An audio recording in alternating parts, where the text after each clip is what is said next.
Hello, I'm Melonie from the Vancouver Yoga Center in Vancouver, Washington, and I'm here with one of our teachers, Samantha, and she's going to help me demonstrate Cobra pose, Bhujangasana, and some common tendencies that I see.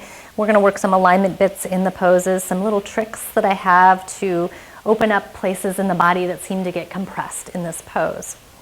So I'm going to have you go ahead and lie on your belly and bring the hands by the heart.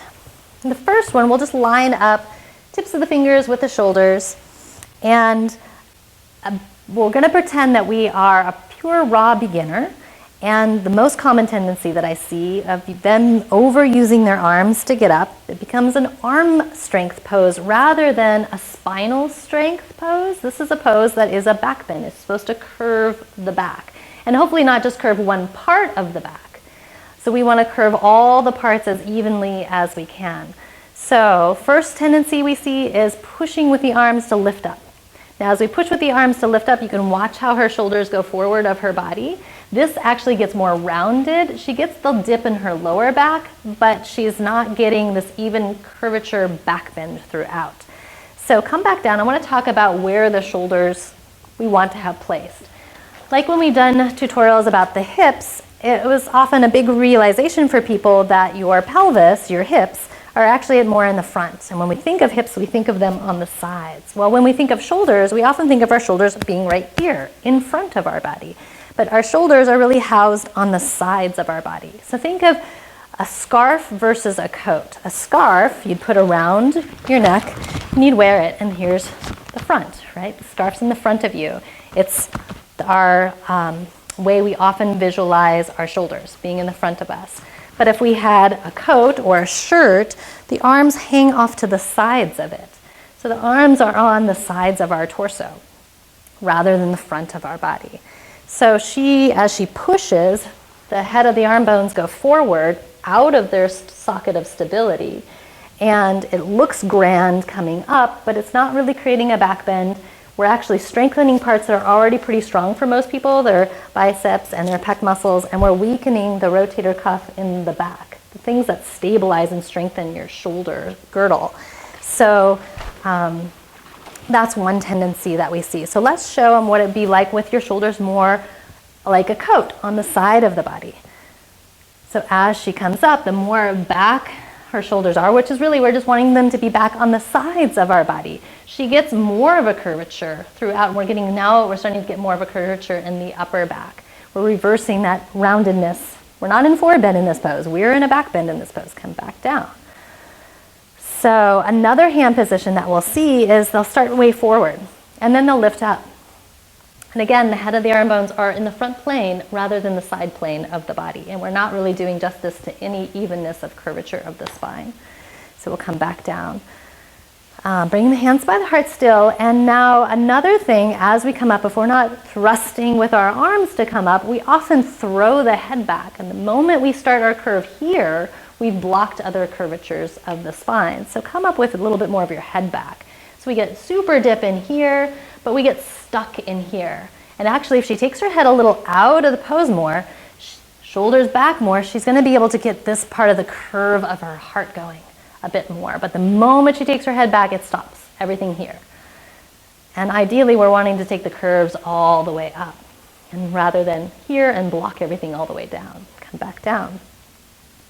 So those are common tendencies. We want to lead with the heart. We want the shoulders to not be a coat, or not to be a scarf, but to be a coat on the side of our body. And then people get tripped up here in the pelvis, and what to do with that. Should we tuck our tailbone to protect our lower back, meaning we're getting so much curve here, we feel the need to lengthen that curve, so we tuck the tail, which actually stops movement at the sacrum.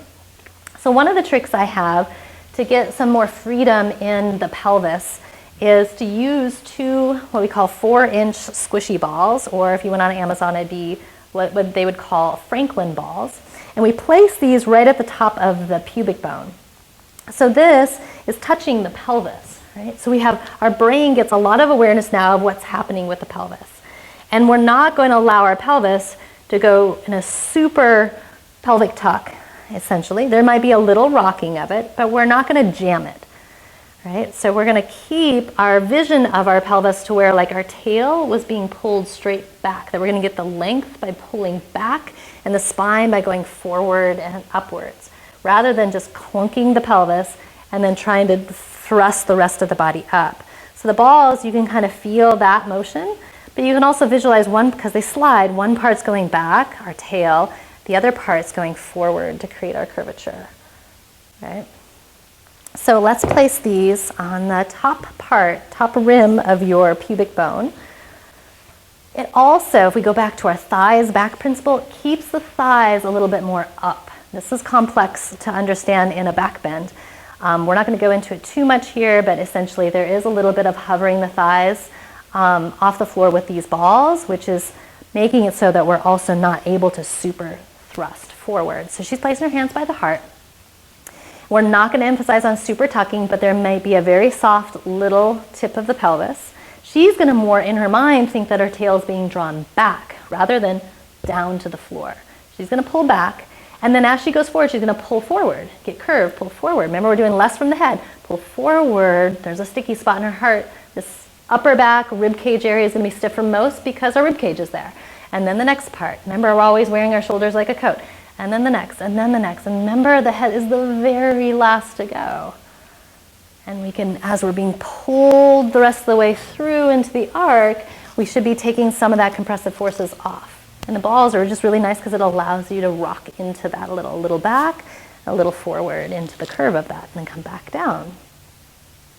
Great. How did that feel for your lower back? That felt not better. crunchy. Yeah. All right, that's just a nice little trick. And then after a while you learn, well, how can I create that feel without the balls underneath my pelvis? But that will come in time. And then it's nice just to counterbalance this at the very end. You can do a child's pose and rest back, or hands and knees pose, yeah. Sorry about that. And then come all the way back up. Wonderful. Hope you enjoyed this, and we will look forward to seeing you in class. Go to VancouverYogaCenter.com for our class schedule and online classes. And look for more tutorials here soon. Thank you.